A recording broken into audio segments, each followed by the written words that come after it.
So installation's going fine. The only gotcha is that the distance between, let's get my finger in, the garage door and the door itself, I've got a roll-up frame, so it rolls down like a panel door, is that because of this, where's my finger?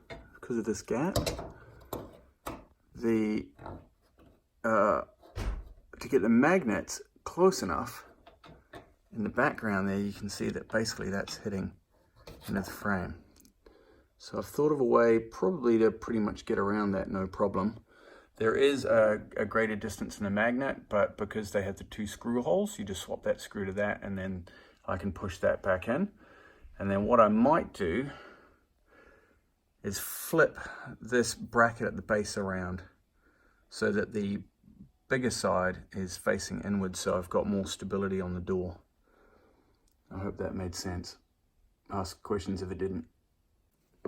Okay, so to solve that problem still, here's the bracket, sticks out a little bit further on my garage door. The first thing I'm going to do is swap this screw over. And what I would do is put it here so that I can slide that closer in so the magnet reaches. What I'm also going to do is I'm actually going to flip this bracket so that the bigger base of this goes onto the garage door and the smaller one sticks out because of that gap that I have. So that should help solve that problem and mitigate some of that risk of it not getting close enough to be the magnet. Now I've got plenty of room to bring that magnet out to be flush, this way at least, with the magnet. I'll make that perfect in a minute. And then the bracket, the bulk of the bracket is now on the door, so I could screw that in and then the inside can get a little bit closer without risk of it rubbing up and down on this here. The way my track runs, flipping this to this side was a great idea because that's longer than that, but this is still too long and actually ends up catching on the door as it rises and closes. I don't know if you can see, but it actually ends up catching on this ridge as it comes down on the joint on the corner. So what I'm actually going to do is I'm going to hacksaw off that little bit there so that it's just a simple dogleg joint.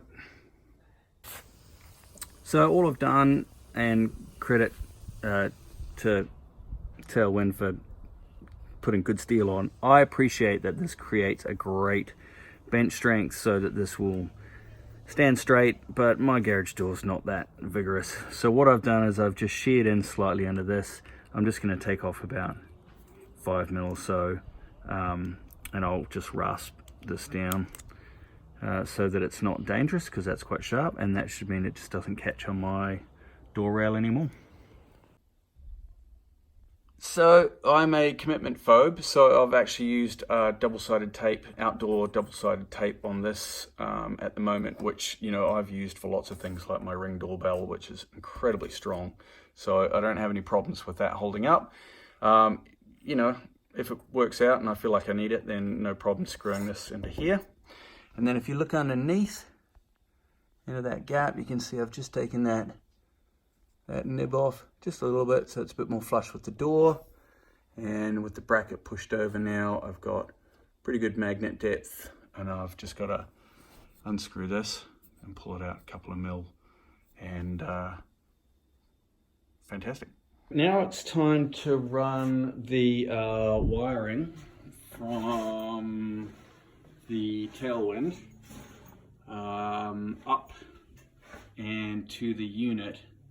So I've mounted this in a similar place to where Scott put it, which is quite high at the top of the door. I figure it'll be the last thing that you know, the sensor will connect at the very end. Instead of running it over this track, and then to my extremely old garage door, I'm going to, so instead of running it along here and then along the roof, man, this is filming fail. Oh, here we go, that's better. So instead of running it up here and then across, because I don't want to wire on my roof, I'm actually going to tape it along the back here and then run it down above the pole, making sure that it's nice and tight, and then securing the tailwind right there. When you first unravel the wiring, it comes down to the wiring that will travel to the motor. There's the plug that'll go into the tailwind unit, and then there's another wire which can run to your motor. So if you wanted to have the tailwind unit quite a long way from the motor, you could do that. That's what this end's for. This end to get it to the motor, to plug in, ideally to the tailwind on the motor. So you probably won't need pretty much most of this, depending on how big your garage door is. I've run the wire back to the unit, installed the unit, followed the instructional video, and it's done. I mean, there is a lot of wiring left over, which I can tidy up a lot better than that. I've used a bit of a cable tidy to hide some of the wires, including the power. I've run the cable far enough away from the chain so it won't get caught in the mechanisms. I'm sure Scott's saying, man, why did you run the wire past all the stuff that could snap the wire if it got caught in the wire? But I think it will be no problem. Again, saw that little bit off, no problem. Double-sided tape for now. And yeah, that's it. I think it's, I've already tested it, works a treat. And this is a 20-year-old unit. Tailwind works with it great. And I guess the point of this video is I had to make some changes, but this is 20 years old. And I find it hard to believe many people have a unit that old out there. So yeah, I had to make a little change to a piece of hardware, but the rest of this just runs perfectly. Very, very happy, great product.